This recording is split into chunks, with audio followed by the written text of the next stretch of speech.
Shalom saudaraku, dunia yang ajaib. Mari nikmati berkat Tuhan melalui ciptaannya. Mari alami keajaibannya setiap hari. Melihat kebesaran Tuhan melalui dunia yang menakjubkan. Yang ditulis oleh pendeta Doug Batchelor. Kita berdoa. Ya Bapa kami yang bertata dalam kerajaan surga, terima kasih atas hari yang baru yang Kau berikan bagi kami. Terima kasih atas nafas kehidupan. Pagi ini Bapa, kami siap untuk mendengarkan firman Tuhan. Sebelum kami memulaikan aktivitas kami, tolong kami apa yang akan kami dengar, menolong kami mengerti, membawa perubahan hidup kami lebih dekat denganmu. Terima kasih Tuhan, tolong dengar doa kami. Dalam nama Tuhan Yesus kami berdoa. Amin. Orang-orang terkenal. Judul renungan hari ini, tubuh milik Livingstone. Ayat inti terdapat dalam kitab Kejadian 49 ayat 29. Demikian firman Tuhan. Kemudian berpesanlah Yakub kepada mereka, apabila aku nanti dikumpulkan kepada kaum leluhurku, kuburkanlah aku di sisi nenek moyangku. Mari kita dengarkan penjelasannya. Dr. David Livingstone adalah salah satu pahlawan nasional yang paling populer di Inggris pada akhir abad ke-19.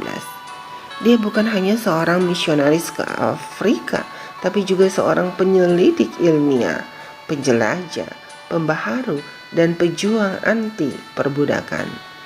Dia terutama dikenal karena obsesinya untuk menemukan sumber mata air Sungai Nil dengan melakukan perjalanan menembus jantung Afrika yang tidak diketahui oleh orang Eropa saat itu. Ketika misionaris dan penjelajah terkenal itu meninggal pada tahun 1873, temannya yang setia bernama Chuma dan Zusi menguburkan hatinya di bawah pohon di Afrika sebagaimana permintaan terakhirnya. Mereka kemudian membalsam tubuhnya dengan mengisinya dengan garam dan kemudian dijemur di bawah sinar matahari selama 14 hari, lalu dibungkus dengan kain. Selanjutnya mereka kemudian membungkus tubuh Livingstone di dalam kulit pohon bufula, di mana mereka kemudian menjahit kain layar yang berat untuk membungkusnya. Bungkusan manusia ini kemudian diikatkan pada sebuah tiang panjang sehingga dua orang laki-laki bisa membawanya bersama dengan surat-surat penting Livingstone.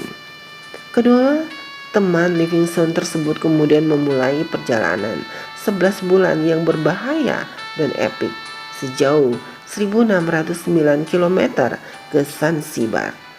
Ketika mereka tiba pada bulan Februari 1874, mereka memberikan jenazahnya kepada petugas konsul Inggris yang kagum dengan apa yang telah diperbuat atas jasad Livingstone tersebut.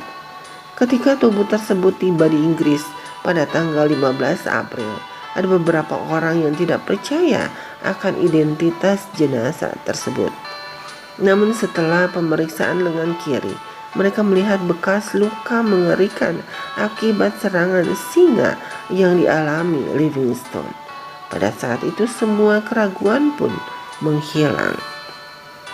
Pada tanggal 18 April 1874, hampir seluruh kegiatan di London terhenti karena jenazah David Livingstone dimakamkan di Westminster Abbey. Menghadiri pemakaman Livingstone yang dibaringkan bersama dengan raja dan pejabat adalah anak-anaknya bersama dengan teman-temannya Susie, Henry, Stanley, dan Robert Moffat yang sudah lanjut usia, yang pertama kali mengundang Livingstone ke Afrika 40 tahun sebelumnya. Tahukah saudara bahwa Alkitab menceritakan bagaimana tubuh lain tetap dibalsam selama 200 tahun dan dibawa dengan tangan selama lebih dari 1609 km sebelum dikuburkan. Joshua dengan sangat hati-hati mengikuti permintaan itu dibuat oleh Yusuf bertahun-tahun sebelumnya ketika Israel kembali ke Kanaan. Tulang-tulang Yusuf yang dibawa orang Israel dari Mesir dikuburkan mereka di Sikhem, di tanah milik yang dibeli Yakub dengan harga 100 kesita dari anak-anak Hemor.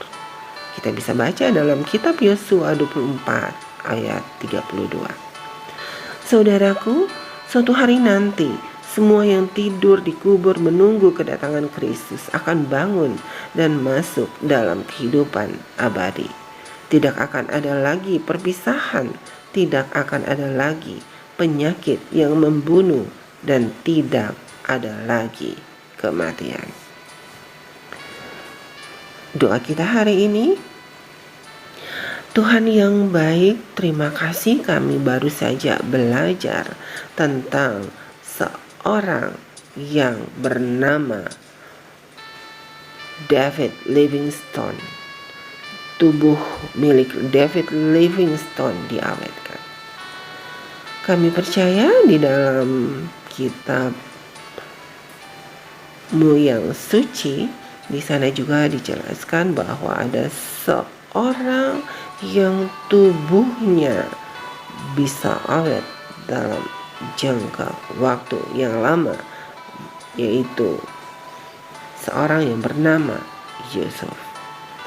Kami orang berdosa yang hidup takut akan Tuhan, berusaha untuk selalu mendengar firman Tuhan, karena kami yakin percaya suatu hari nanti semua yang tidur akan dibangkitkan manakala kedatangan Tuhan yang kedua kali. Kiranya kami hidup berkenan kepadamu. Terima kasih Tuhan, dalam nama Yesus kami berdoa. Amin. Demikian renungan pagi hari ini. Tuhan memberkati. Amin.